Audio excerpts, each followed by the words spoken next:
Alright, hello everyone, welcome back to another video, and I decided that I think it's time to give my own 2026 Senate election predictions. We just had Tallarico prevail in Texas, and I made a video about how the Democrats actually could win in Texas now. So I figured this is the perfect time to go over kind of the state of the races that are going on right now. We'll probably do this, I don't know, we'll update this list every now and again, so you can see kind of my thoughts as the year goes on. So right now, let's fill out the safe Democrat states. So these are the states that are going to go by about 15 or more. I don't know if a state like Oregon will actually go over 15, but it'll be so close. It'll be right around that margin, so we can do it. Illinois, I think, will do it. It's a blue wave year. I think it's pretty guaranteed. Um, I also think Colorado's probably going to be safe this time around. I think it's gonna probably just be over 15. Massachusetts, Rhode Island, Delaware, probably all gonna be over 15. I think New Jersey's probably gonna be over 15 too. Cory Booker's running over there. He's usually pretty popular, as we saw in the governor's race. New Jersey potentially being so close in 2024 might be a fluke because then Mikey Sherrill run by I think she won by 14 points. So yeah, I think, and Cory Booker is an incumbent. It's going to be a bluer year. Democrats are even more fed up than they probably were last year with Trump, so I think he'll just get over that margin. Now I'll fill out the safe red states. So Idaho, Wyoming, South Dakota, Oklahoma, Arkansas, Louisiana, Mississippi, Alabama, Tennessee, Kentucky, West Virginia. Yeah, I think all those states are going to be over 15 easily for the red states. Let me see if I'm missing anything. No, it doesn't look like it. I think that's kind of how I expect things to pan out. Of course, with the closer races, we'll spend more time covering them. Right now, I'm just kind of going over the margins to try and be as accurate as possible. So now, likely Dem races. So this is states that are in between that 5 and 15 margin. Um, Minnesota, probably going to go to the Dems by 8 or 9. It's kind of my guess right now. Um, it's a pretty solidly blue state. What's going on is only going to make the people more upset in Minnesota. I believe the candidate here is probably going to be Peggy Flanagan, and I do think she's probably going to be a stronger candidate. Angie Craig's a little bit more moderate, and right now Democrats aren't really looking for that. You want a candidate who's going to bring out the base, and what's going on in Minneapolis is really making voters very upset over there. So I think she's the type of person that can, bring people out. And it looks like she's going to win the primary. And if you do live in that state, go vote for her. Got to beat Angie Craig. Virginia, I think it's just going to be under 15. I think it's going to be more like 12, 13. Maybe my mind will change because Abigail Spanberger did win by 15 points. This is tough, actually. Now that I think about it, Virginia is very kind of on the cusp. You know what? I don't know, but Republican turnout's probably going to be higher. I think as of now, I'll leave Virginia as a likely state. It'll be very close to safe, but I think it's going to be more like 12, 13 points victory for the Democrats. Let me see if there's any other state here that I think the Democrats are going to win by a likely margin. Yeah, New Hampshire. It looks like the Democrats are going to have a bit more of a competitive race here than we originally thought. They did not get Chris Sununu to run, so it's not going to be that competitive. But it looks like John Sununu is going to run, who is also fairly popular, but this is a Dem wave here. Again, it's not Chris Sununu, it's John Sununu. So it's just not the same. I'm looking at it right now, and yeah, it looks like, Donald Trump's already endorsed John Sununu, so it'd be pretty difficult for Scott Brown to win the primary. And I actually think Scott Brown would be the weaker candidate, but Donald Trump endorsing John Sununu is going to actually make it harder for him to win. New Hampshire is a state that leans blue, and Trump has a very low approval rating, so that was a very bad call. And it looks like Chris Pappas is probably going to win pretty easily. He's a pretty strong candidate. He's pretty popular in New Hampshire. Personally, I don't really like the guy, but this isn't about my opinion. I would much rather this state legislator win. I don't know much about them, but I could tell by the people who are organized, or the organizations getting behind them, are a lot better than the organizations around Chris Pappas. I mean, I literally see APAC right here, so that's concerning. Then I also see something about End Citizens United. Wow, this man has a very strange. He's very interesting. There's a lot of labor unions behind Chris Pappas as well. Very interesting. I guess it's just the Democrats are rallying behind their candidate. So yeah, if that's the case, I think Chris Pappas, slightly competitive race, but with Trump endorsing John Sununu, doesn't matter how popular he is, I think it's still going to be rough. I think it's going to probably be about 5-6 points is what Chris Pappas is going to win by. Spend a little bit more time on that race than I would have liked, but it is what it is. I think that's all the Dem races. Now let's go over to Republican likely ones. I have Montana. It looks like an independent's actually going to run, so that's why I'm bringing it down. I don't think, in a blue wave year, and it is an open race, by the way, as we saw. The incumbent senator last night decided to not run, to not file the paperwork last second. Look at this right here. Daines drops re-election bid in Montana. So this kind of shocked everyone. It came out of nowhere. No one was really expecting it. And now it's an open race. An open race, and it looks like the Democrats are going to run an independent. Instead, they're not going to run someone affiliated with the Democratic Party. And I think that's going to help. I really do. So I think this election in Montana is going to get a little bit more competitive, especially since Sheehy, the other Republican senator from Montana, literally just broke the arm of a Marine. So it's not looking good. Republicans got some scandals. I think it's going to go under 15. My guess, I wouldn't even be surprised if Montana is like a 9-point race. Kansas, I think Kansas is going to be likely. I think just like Virginia, I think it's like on the border there. So I would say it's probably going to be like 13, 14 points for the Republicans. Same with South Carolina. It's Lindsey Graham. Nobody likes Lindsey Graham, especially now with Iran and everything. He's going to seem like a massive warmonger. I mean. So he's probably going to win mid to high single digits, probably anywhere from like 6 to 9 points. Florida, probably going to go red by like 12, 11, 10, somewhere around there, like low double digits. So I would normally have Florida as a safe red state these days, but it's pretty blue. It's going to be a pretty blue environment, so I think it's going to bring down the margin a bit. All right. I actually forgot a likely Dem state. Sorry about that earlier. New Mexico. Yeah, New Mexico is not going to be competitive for all. It's actually going to be on the higher end. All right, but now we're into the competitive races. The races we need to spend some time talking about. Let's start with the one that I think out of this is actually going to be the least competitive. And that is Iowa. I think Iowa is going to be a likely red state. I know this is a really unpopular opinion. A lot of people are very high. Iowa's struggling. The tariffs are killing them. But Iowa voted for Trump by 13.2. You would need a pretty massive swing to even bring that below 5 points. I think you're probably going to see Iowa go by about 6 points to the Republicans. And the candidates are solid in Iowa.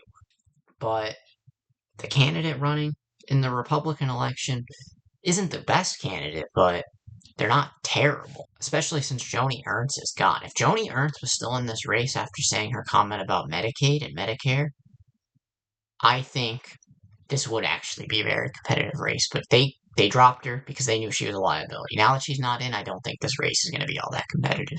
I know it's a hot take. That's going to be pretty disappointing for Democrats to hear, but I just can't see it happening. A state that I am really confident about is North Carolina. I think it's going to go to the Democrats by a lean margin, but like a high lean margin. I think it's going to be like a 4-point race. I think I wouldn't even be surprised if it's more, but this is a Senate race still. And Michael Whatley in North Carolina isn't the worst candidate, but you saw from the primary in my last video, Roy Cooper got more votes in a less competitive primary. He's going to win easily. I don't think it's going to be all that competitive, but it's going to be just under a likely margin. Another race that I'm actually really confident about is Georgia. I think it's also going to be a lean blue seat. John Ossoff's the incumbent there. He's quite popular. None of the other candidates really have great name recognition. None of the other candidates have a great base. They're not that popular. We still don't even know who John Ossoff's going to go up against, but he's already raised more money than like any other candidate in the entire country. Georgia's also a state that's leaning blue as time goes on. Look at this. In 2024, Trump won Georgia by 2.2. In 2016, he won it by 5. In 2024 was a lot redder of a year. Georgia's just slowly trending blue. It's just not going to happen in this environment. And John Ossoff's a pretty popular incumbent, even though, despite how you feel about him, it's going to happen. I'm not the biggest fan of John Ossoff. I think he gives me Barack Obama vibes. He's a lot of talk, but very little action. But if you live in Georgia, vote for John Ossoff. We can't lose that seat. The Democrats actually have a chance to flip the Senate. Anyways, let's see. Let's talk about Michigan. So Michigan is a lot more complicated. This is a pretty competitive primary. We don't even know who the Democratic nominee is. We have Abdullah Al-Sayed, we have Mallory McMorrow, and Haley Stevens. It could be any of these three. It's most likely going to be Mallory McMorrow, mainly because Haley Stevens is like the most corporate Democrat you can think of, by far. I mean, look at the people that are endorsing her. Ruben Gallego, Martin O'Malley. Yes, look at the establishment getting behind her here. This is the Chuck Schumer-backed candidate. We also have, organizations. The Democratic Majority for Israel's getting behind her. Nancy Pelosi has gotten behind her. Like, I think she's too corporate. She's too corporate to win. And then we have Abdullah Al-Sayed, who's the progressive in this race. Progressive Victory has gotten behind him. He's the Bernie endorsed candidate, the Ro Khanna endorsed candidate. If you live in Michigan, you gotta vote for Abdullah Al-Sayed. We need more progressives in Congress. It's the only way we're going to get our agenda forward. We have to start taking over the party. But unfortunately, I don't think he's going to win. It's going to be Mallory McMorrow. Why? Because she's the middle ground between these two. Haley Stevens is the conservative Democrat. Abdullah Al-Sayed is the progressive Democrat. Mallory McMorrow is kind of the center-left Democrat. So a lot of people who are a little turned off by either one of those are probably going to look towards her. She has the most support behind her, and she's probably also the most charismatic out of them. So she'll probably win. And Mallory McMorrow, in terms of her electoral strength, it's solid. I think Michigan will go by like 3 points to the Democrats, mainly because neither three of those candidates are very strong. I think Abdullah Al-Sayed would probably do the best just because the base would get behind him so much. It's been a pretty messy primary in Michigan. Not that it's gotten like particularly nasty. It's just the party seems to not be able to unify. So I don't think Michigan's going to be a great state in 2026. The governor's race looks messy too in Michigan. But it's such a blue year, and Michigan's like one of the bluest swing states. So I just can't see Republicans winning it. So that's why I have it as lean Dem. I think it's gonna go probably by about 2 or 3 points to the Democratic Party. Alright, on to the next one. I have Nebraska. I have Nebraska as of today, lean R. This is a bit of a hot take. Not many people are seeing this. But Dan Osborne is an independent running there who came pretty close in Nebraska to winning in 2024, the reddest year that Republicans have had since 2014. So, and he only lost by like 7. This is going to be a much bluer year. So I think he's going to do slightly better. He is running against a bit of a stronger candidate, though. But I think with the national environment moving towards Democrats, it's going to be a net gain for him, but not enough for him to win. If he was running against a worse candidate, I could see this being a complete toss-up, but I think he's probably going to lose by like 4. There's just not much to talk about with that one. It's going to be close, but not close enough.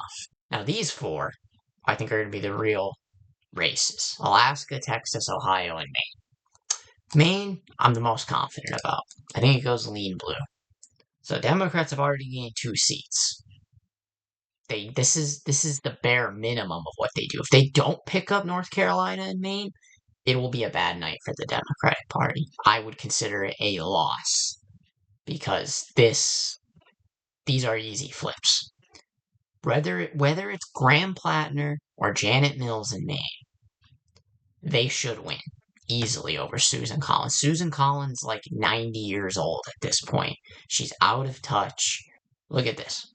She won by 8.6 in Maine last time. In 2014, she won by 37. That is such a massive swing.